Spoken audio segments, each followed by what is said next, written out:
Bismillahirrahmanirrahim. Assalamualaikum warahmatullahi wabarakatuh. Anak-anakku sekalian, kembali lagi kepada Bapak pelajaran Al-Quran Hadis. Dalam hal ini kita akan bahas bab 2, aku berbagi infak dan sodakoh. Sebelum Bapak mulai, Bapak ingin memberikan kepada kalian sesuatu, yaitu bahwasanya buku paket yang kalian pegang dengan materi yang Bapak berikan ini sangat berbeda. Buku paket yang kalian pegang itu buku paket tahun kemarin. Tahun ini ternyata ada perubahan dari Kementerian Agama. Di KMA, Keputusan Menteri Agama nomor 183 atau 184 itu membeberkan bahwasanya kurikulumnya tetap 2013, cuman kompetisi dasar dan kompetisinya berbeda. Jadi Bapak harap apabila kalian ingin menggunakan buku yang sekarang Bapak jelaskan, kalian bisa download di internet, cari aja di Google, namanya buku Kurdis kelas 8 KMA nomor 183 atau 184 gitu, Bapak lupa. Kalian silahkan download tersebut, kemudian kalian print, atau kalian bisa copy buku yang sudah Bapak cetak. Jadi sudah Bapak fotokopi, setelah Bapak printin, kalian bisa fotokopikan kembali. Oke anak-anakku sekalian, kita masuk ke bab 2, aku berbagi infak dan sodakoh. Sebelum kita mulai pembelajaran, langkah baiknya kita berdoa terlebih dahulu. Semoga ilmu-ilmu yang Bapak berikan nanti bermanfaat kepada kalian dan sangat berguna bagi kalian.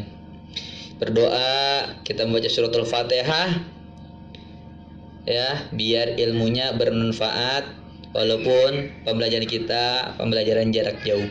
Al-Fatihah. A'udzubillahi minasyaitonirrajim. Bismillahirrahmanirrahim. Alhamdulillahirabbil alamin arrahmanirrahim maliki yaumiddin. Iyyaka na'budu wa iyyaka nasta'in ihdinas siratal mustaqim siratal ladzina an'amta 'alaihim ghairil maghdubi 'alaihim waladdallin. Rabbighfirli wa li walidayya amin. Anakku sekalian, Bapak akan membahas ini bab 2, aku berbagi infak dan sedekah. Quran surat Al-Fajr ayat 89. Quran surat Al-Fajr ayat 15 sampai 18. Quran surat Al-Baqarah ayat 254 dan 256. Sebelum masuk ke bab 2, di sini Bapak akan menjelaskan kepada kalian kompetisi dasarnya terlebih dahulu. Kompetisi dasar kita itu ada 5. Pertama, menghayati bahwa infak dapat untuk mensucikan jiwa dan menambah keberkahan. Yang kedua, menjalankan sikap peduli kepada sesama. Yang ketiga, menganalisis isi kandungan Quran surat Al-Fajr ayat 15 sampai 18, surat Al-Baqarah ayat 254 dan 261 tentang infak di jalan Allah. Kemudian selanjutnya mendemonstrasikan hafalan. Nah, nanti kalian Bapak akan suruh hafalin di surat Al-Fajr ayat 15 sampai 18 beserta artinya, dan surat Al-Baqarah ayat 254 dan ayat 261 beserta artinya. Selanjutnya menyimpulkan keterkaitan kandungan Quran Al-Fajr dan Al-Baqarah dengan fenomena sosial tentang infak dan sedekah dan menyajikannya dalam bentuk lisan atau tulisan. Indikator pembelajaran.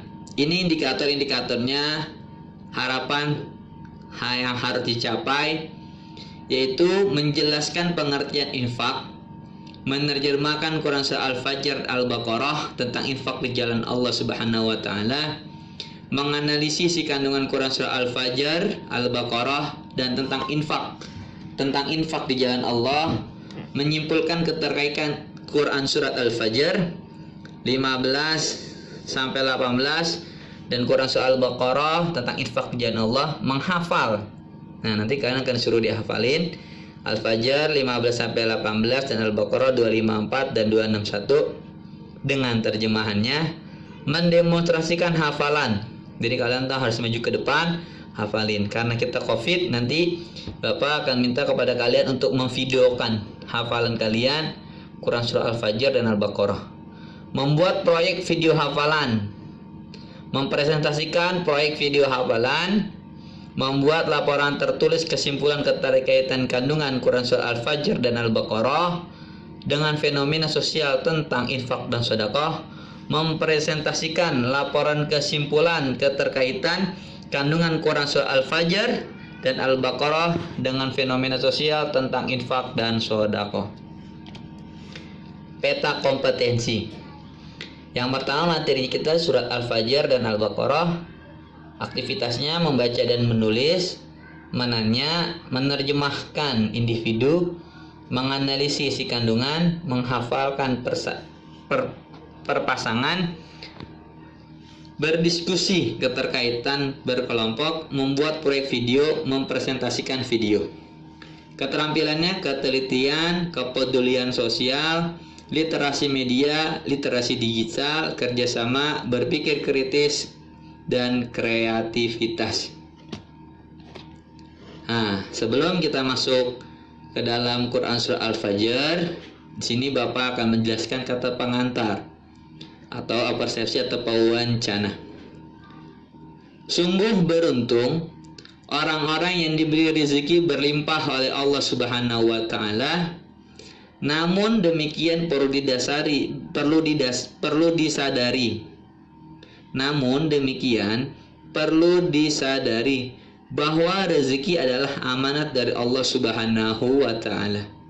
Jadi, apabila dapat rezeki, baik itu harta ataupun lain sebagainya, ingat itu adalah amanah dari Allah Subhanahu wa taala yang harus dikelola dan digunakan sesuai ketentuannya. Rezeki yang kita miliki bukanlah utuh menjadi hak milik pribadi, tetapi di dalamnya ada hak-hak orang lain yang harus kita berikan kepadanya. Sebagaimana orang yang beriman, bagaimana kita bersikap terhadap rezeki, bagaimana kita memperlakukan rezeki, dan apa keuntungan bagi orang-orang yang menginfakkan hartanya di jalan Allah Subhanahu wa taala. Dalam bab ini kalian akan pelajari firman Allah Subhanahu wa taala Quran Surah Al-Fajr ayat 15 sampai 18, Quran Surah Al-Baqarah ayat 254 dan 261 tentang infak di jalan Allah Subhanahu wa taala. Nah, sekarang kita masuk nih ke Quran Surat Al-Fajr. Isi kandungan Quran Surat Al-Fajr ayat 15 sampai 18 dan Quran Surah Al-Baqarah ayat 254 dan 261. Itu kekurangan itu satunya. 1. Pengertian infak dan sedekah. Infak berasal dari kata anfaqa yunfiku. Infakon yang artinya membelanjakan atau membiayai yang berhubungan dengan perintah-perintah Allah. Menurut Kamus Besar Bahasa Indonesia, infak adalah pemberian atau sumbangan harta dan sebagainya selain zakat wajib untuk kebaikan. Sedangkan menurut istilah, infak adalah mengeluarkan atau memberikan sebagian dari harta atau pendapatan untuk suatu kepentingan yang diperintahkan dalam ajaran Islam. Infak berbeda dengan zakat. Infak tidak mengenal istilah nisab dan jumlah yang ditentukan secara umum, tetapi sesuai dengan kemampuan masing-masing. Dan penerimanya pun tidak ditentukan sebagaimana zakat. Infak dapat diberikan kepada mustahik zakat dan selain mustahik zakat, seperti keluarga dan kerabat, bahkan untuk membiayai kebutuhan diri sendiri. Ya, jadi infak dan zakat itu berbeda. Kalau zakat harus ada nisab. Nisab itu harus tahun. Kalau misalnya infak, kapanpun, dimanapun kita bisa berinfak. Lebih luas lagi, pengertian sedekah meliputi harta dan jasa. Bahkan senyum pun sebagai sedekah. Nah, tabassumuka fi wajhika sedekah, sebagaimana hadisnya Nabi atau kama qala Nabi sallallahu alaihi wasallam. Senyum kalian di hadapan saudara kalian itu adalah sedekah. Jadi kalian senyum di depan saudara kamu, di depan tetangga kamu, itu adalah sedekah. Tapi jangan senyum-senyum terus. Nanti kalau kalian senyum-senyum terus, bukan sedekah namanya. Disangka nanti orang kurang waras. Ya, jadi senyum di hadapan saudara, senyum di hadapan tetangga, itu adalah sedekah. Membuang ranting atau duri dari jalan pun sedekah. Jadi kalian apabila membuang duri, ada batu di tengah jalan, kalian buang, itu sama aja dengan sedekah. Ada paku di tengah jalan, biar nggak kena ban motor orang, kalian ambil, itu adalah sedekah. Infak dan sedekah hendaknya dengan harta yang baik. Jadi kalian apabila ingin berinfak dan sedekah harus dengan harta yang baik. Tidak boleh dengan harta yang tidak baik. Memang ada Pak, harta yang tidak baik? Ada. Harta dari mana? Dari mencuri. Itu tidak boleh untuk dibuatkan sedekah. Nanti bukan mendapatkan pahala dari Allah Subhanahu wa taala, yang ada malah dapat murka dari Allah Subhanahu wa taala. Firman Allah Subhanahu wa taala dalam Quran surat Al-Baqarah ayat 267 sebagai berikut. A'udzubillahi minasyaitonirrajim. Bismillahirrahmanirrahim. يا أيها الذين آمنوا أنفقوا من طيبات ما كسبتم ومما أخرجنا لكم من الأرض ولا يتمموا الخبيث منه تنفقون ولستم بآخذيه إلا أن تغمضوا فيه واعلموا أن الله غني حميد. Yang artinya, wahai orang-orang yang beriman. Ingat, di sini Allah memerintahkan untuk orang-orang yang beriman. Bukan untuk semua, tapi untuk orang-orang yang beriman. Infakkanlah sebagian dari hasil usahamu yang baik-baik, dan sebagian dari apa yang kami keluarkan dari bumi untukmu. Janganlah kamu memilih yang buruk untuk kamu keluarkan, padahal kamu sendiri tidak mau mengambilnya, melainkan dengan memincangkan mata atau enggan terhadapnya. Dan ketahuilah bahwa Allah Maha Kaya lagi Maha Terpuji. Jadi di dalam ayat Quran ini kita disuruh berinfak dengan harta ataupun sesuatu yang baik, jangan yang buruk. Kita aja nggak mau mendapatkan sesuatu yang buruk. Oleh sebab itu jangan pernah menginfakkan hartanya yang buruk. Lalu kepada siapa kita memberikan infak dan sedekah? Kepada siapa nih nanti kita akan memberikan infak dan sedekah? Allah Subhanahu wa taala telah menjelaskan juga dalam Quran surat At-Taubah ayat 60. Allah Subhanahu wa taala berfirman, A'udzubillahi minasyaitonirrajim. Bismillahirrahmanirrahim. Innamas shadaqatu lil fuqara'i wal masakini wal 'amilina 'alaiha wal mu'allafati qulubuhum wa fir riqabi wal gharimina wa fi sabilillahi wa ibnis sabil. Fariidatan minallah wallahu alimun hakim. Allah menjelaskan di dalam Quran surah At-Taubah ayat 60 yang artinya sesungguhnya zakat itu hanyalah untuk orang-orang fakir dan orang-orang miskin. Orang fakir jauh lebih kekurangan daripada orang miskin. Jadi orang fakir itu lebih bawah daripada orang miskin. Orang miskin ambil zakat yang dilunakkan hatinya mu'alaf. Orang yang baru masuk Islam, itu kita keluarkan infak atau sedekah kepada beliau. Untuk memerdekakan hamba sahaya. Sekarang udah nggak ada hamba sahaya, zamannya Nabi ada. Untuk membebaskan orang yang berhutang. Nah, apabila punya tetangga saudara yang berhutang, boleh kita buat sedekah sama dia. Ya, tujuannya buat apa? Biar utangnya dia cepat lunas. Untuk jalan Allah dan untuk orang yang sedang dalam perjalanan, sebagaimana kewajiban dari Allah. Allah Maha mengetahui, Maha bijaksana.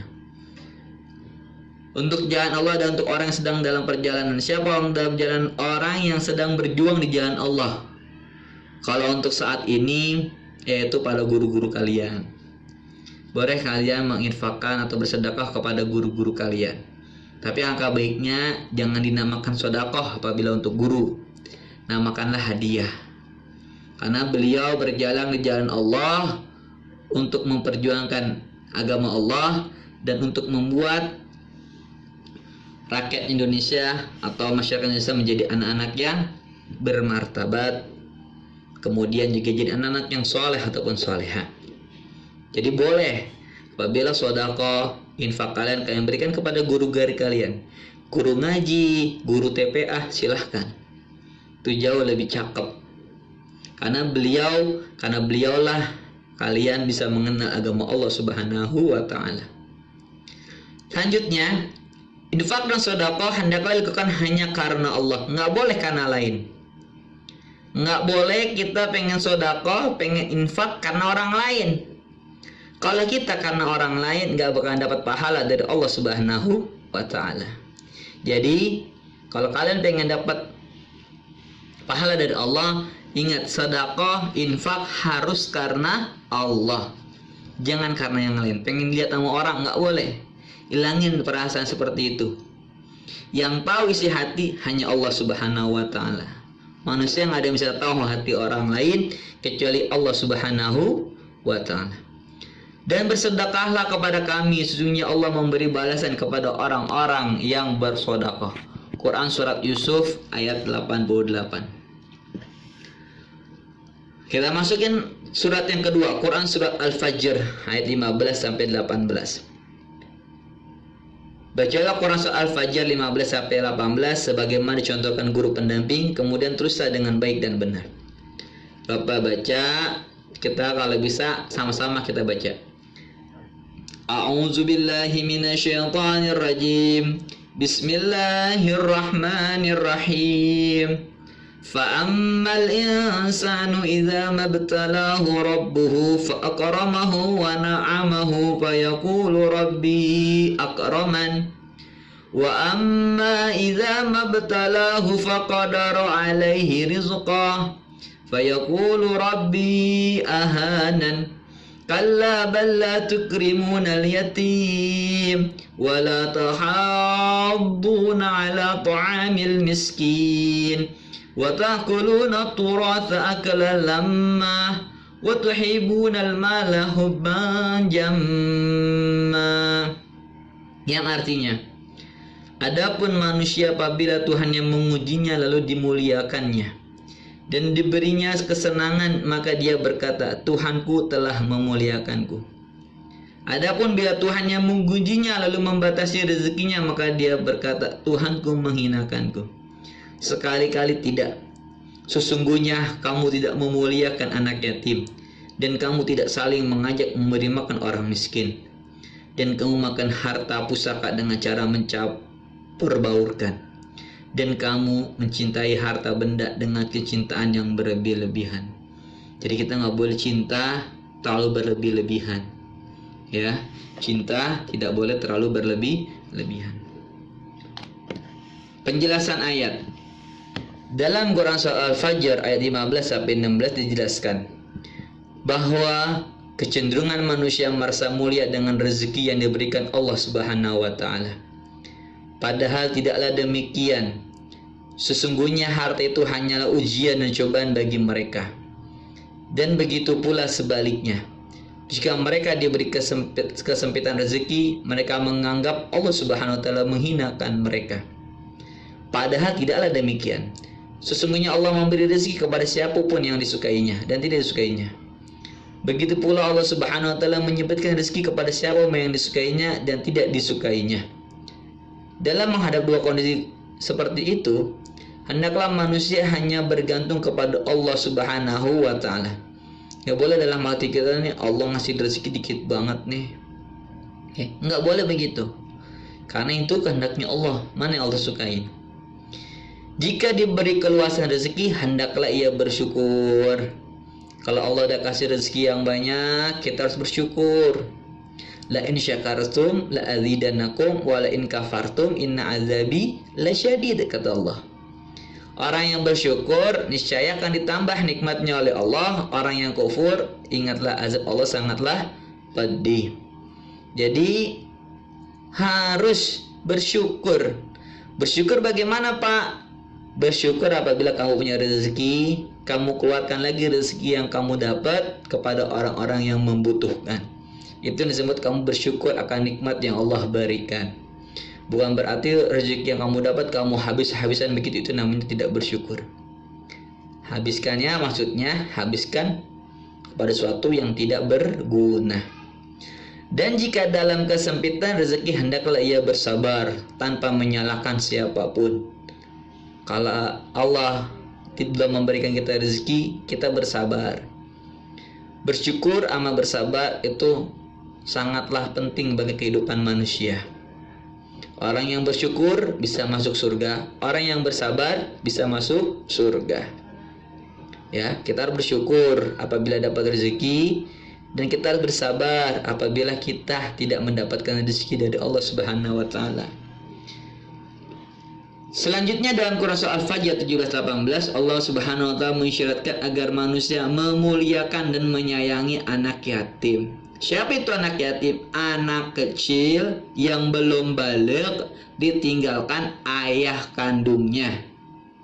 Sekali lagi, anak yatim, anak yang belum baligh ditinggal pergi oleh ayahnya. Ya. Paham ya? Anak kecil yaitu anak yang belum baligh ditinggalkan, anak yatim yaitu anak yang belum balik ditinggal pergi ayahnya. Kalau ditinggal ibunya namanya piatu. Memperlakukan mereka dengan baik sebagaimana dalam hadis riwayat Ibnu Majah dari Abi Hurairah. Rasulullah SAW bersabda, sebaik-baik rumah seorang muslim adalah rumah yang di dalamnya ada anak yatim yang diasuh dengan baik. Seburuk-buruk rumah yang Islam, seburuk-buruk rumah orang Islam yang di dalamnya ada anak yatim yang diperlakukan dengan jahat. Betapa mulianya orang-orang yang menyayangi anak yatim, kelak mereka akan berdampingan bersama Rasulullah SAW. Rasulullah SAW bersabda dalam hadis riwayat Bukhari dari Abu Sa'ad bin Sa'ad, aku dan orang-orang yang memelihara anak yatim di surga seperti ini nih. Ya, Rasulullah menunjukkan seperti jari telunjuk dan jari tengah. Maksudnya apa? Dekat. Jadi Rasulullah nanti dalam surga bersama dengan orang-orang yang menyayangi anak yatim dan memelihara anak yatim. Ya, seperti jari ini dua-duanya, dekat, nggak jauh, dekat antara jari tunjuk dan jari tengah. Buat siapa itu? Buat orang-orang yang memelihara anak yatim. Siapa itu, Pak? Yang kalau Bapak tahu sih ibu-ibu kalian deh. Karena ibu-ibu kalian kan yang tinggal sama suaminya memelihara kalian tuh dari kecil sampai sekarang. Itulah orang-orang yang memelihara anak yatim. Apabila ibu kalian bersabar menghadapi kalian yang super-super dan bersabar dengan keadaannya, insya Allah nanti di surga akan bersama dengan baginda Nabi besar Muhammad SAW. Ingat, yang sabar. Karena memelihara anak yatim godaannya berat. Anak yatim duitnya banyak. Kalau salah digunakan akhirnya mudaratnya banyak. Ya. Jadi orang tua kalian tuh, ibu-ibu kalian yang ditinggal pergi oleh suaminya, kemudian memelihara kalian dengan sabar, dengan ikhlas, itulah orang-orang yang akan bersama dengan Nabi Muhammad SAW di dalam surga bagaikan jari telunjuk dan jari tengah. Maksudnya apa? Dekat, nggak jauh. Pengen dekat sama Nabi, melihara anak yatim. Jangan menghardik anak yatim. Selanjutnya dalam Quran surah Al-Fajr ayat 8, Allah Subhanahu wa taala memperingatkan agar manusia saling menyuruh, saling mengingatkan untuk orang-orang yang tidak menyantuni anak yatim dan tidak menyuruh memberi makan orang miskin, termasuk pendusta agama. Jadi orang-orang yang tidak menyantuni anak yatim dan tidak memberi makan orang-orang miskin termasuk pendusta agama. Sebagaimana Allah Subhanahu wa taala berfirman di dalam Quran surat Al-Maun ayat 1 sampai 3. A'udzubillahi minasyaitonir rajim. Bismillahirrahmanirrahim. Ara'aital ladzi yukadzibu bid-din, fadzalikal ladzi yad'ul yatim wa la yahuddu 'ala ta'amil miskin. Shadaqallahul azim. tahukah kamu orang yang mendustakan agama? Itulah orang yang menghardik anak yatim. Jadi ada anak yatim dihardik, dicaci, dimaki, dihinakan, dipukulin sampai nauzubillah summa nauzubillah min zalik. Dan tidak menganjurkan memberi makan orang miskin. Siapa yang berbicara? Allah Subhanahu wa ta'ala. Di dalam mana? Al-Quran surat Al-Ma'un ayat 1-3. Itulah orang-orang yang mendustakan agama. Orang yang menghardik anak yatim dan tidak memberi makan orang miskin. Nah, Bapak kira pembahasan bab 2 cukup sampai di sini terlebih dahulu. Besok kita akan lanjutkan di pembahasan yaitu Quran surah Al-Baqarah ayat 254. So kita akan bahas ayat Al-Baqarah 254. Kapan dibahasnya? Nanti di pertemuan yang akan datang. Anak-anakku sekalian, sekarang masih dalam masa pandemi COVID ya 19. Di DKI Jakarta sudah banyak terpapar COVID-19. Tolong anak-anakku sekalian, ketika kalian berpergian ke rumah, jangan lupa selalu membawa masker. Ya. Selalu menutupkan muka kalian dengan masker.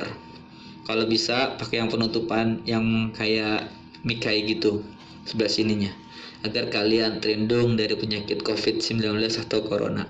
Mudah-mudahan Allah Subhanahu wa ta'ala melindungi kita, keluarga kita dari paparan COVID-19, dan mudah-mudahan Allah sembuhkan semua warga negara Indonesia yang terpapar COVID-19. Allah angkat penyakit dari muka bumi ini. Allah berikan kesehatan kepada orang-orang yang sakit, dan juga Allah berikan kekuatan kepada tim medis kita yang sedang berjuang menghadapi COVID-19. Bapak tidak berpanjang kalam, kurangnya mohon maaf. Wallahul muwaffiq ila aqwamit thoriq. Assalamualaikum warahmatullahi wabarakatuh.